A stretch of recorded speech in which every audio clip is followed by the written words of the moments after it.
जन्माष्टमी की व्रत कथा। द्वापर युग में पृथ्वी पर राक्षसों के अत्याचार बढ़ने लगे। तब पृथ्वी गाय माता का रूप धारण कर अपनी व्यथा सुनाने के लिए तथा अपने उद्धार के लिए ब्रह्मा जी के पास गई। ब्रह्मा जी सब देवताओं को साथ लेकर पृथ्वी माता को विष्णु के क्षीर सागर में ले गए। उस समय भगवान विष्णु अनंत शैया पर शयन कर रहे थे। स्तुति करने पर भगवान की निद्रा भंग हो गई। भगवान ने ब्रह्मा एवं सब देवताओं को देखकर उनके आने का कारण पूछा तो पृथ्वी माता बोली, हे भगवान, मैं पापों के बोझ से दबी जा रही हूँ, मेरा उद्धार कीजिए। यह सुनकर विष्णु भगवान बोले, मैं ब्रजमंडल में वासुदेव की पत्नी देवकी के गर्भ से जन्म लूँगा। तब सब देवतागण ब्रज भूमि में जाकर यादव वंश में अपना शरीर धारण करो। इतना कहकर भगवान अंतर्ध्यान हो गए। इसके पश्चात देवता ब्रजमंडल में आकर यदुकुल में नंद यशोदा तथा गोप गोपियों के रूप में पैदा हुए। द्वापर युग के अंत में मथुरा में उग्रसेन राजा राज्य करते थे। उग्रसेन के पुत्र का नाम कंस था। कंस ने उग्रसेन को बलपूर्वक सिंहासन से उतारकर जेल में डाल दिया और स्वयं राजा बन गया। कंस की बहन देवकी का विवाह यादव कुल में वासुदेव के साथ निश्चित हो गया। जब कंस देवकी को विदा करने के लिए रथ के साथ जा रहा था तो आकाशवाणी हुई कि हे कंस, जिस देवकी को तू बड़े प्रेम के साथ विदा कर रहा है उसका 8वां पुत्र तेरा संहार करेगा। आकाशवाणी की बात सुनकर कंस क्रोध से भरकर देवकी को मारने को तैयार हो गया। उसने सोचा, न देवकी रहेगी न उसका कोई पुत्र।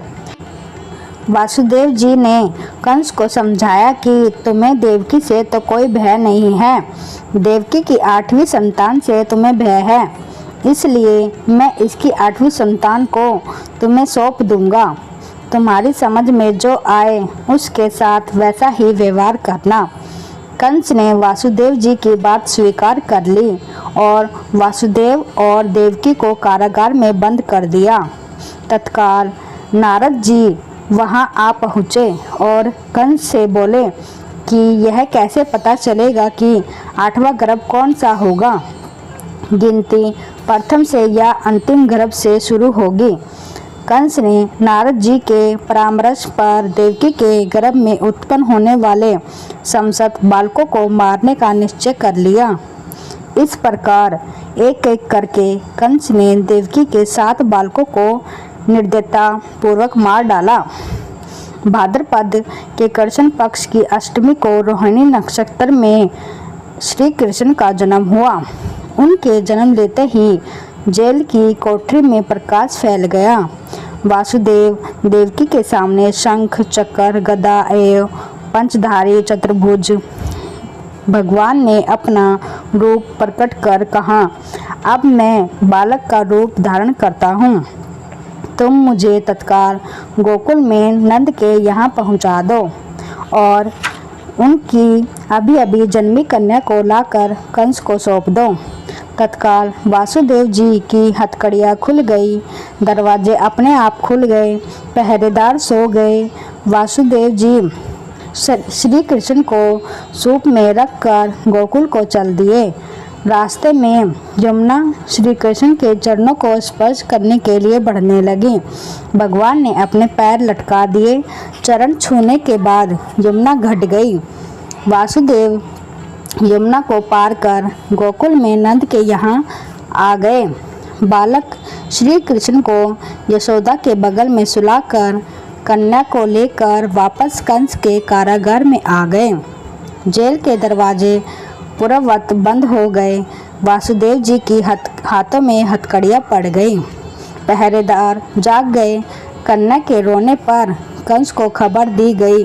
कंस ने कारागार में आकर कन्या को लेकर पत्थर पर पटक कर मारना चाहा, परंतु वह कंस के हाथ से छूटकर आकाश में उड़ गई और देवी का रूप धारण कर बोली, हे कंस, मुझे मारने से क्या लाभ होगा? तेरा शत्रु तो गोकुल में पहुंच चुका है। यह दृश्य देखकर कंस हतप्रभ और व्याकुल हो गया। कंस ने श्री कृष्ण को मारने के लिए अन्य दैत्य भेजे।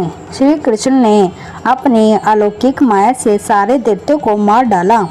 बड़े होने पर कंस को मारकर उग्रसेन को राजगद्दी पर बिठाया। श्री कृष्ण ने पुण्य जन्म तिथि को तभी से सारे देश में बड़े हर्षोल्लास से मनाया जाता है।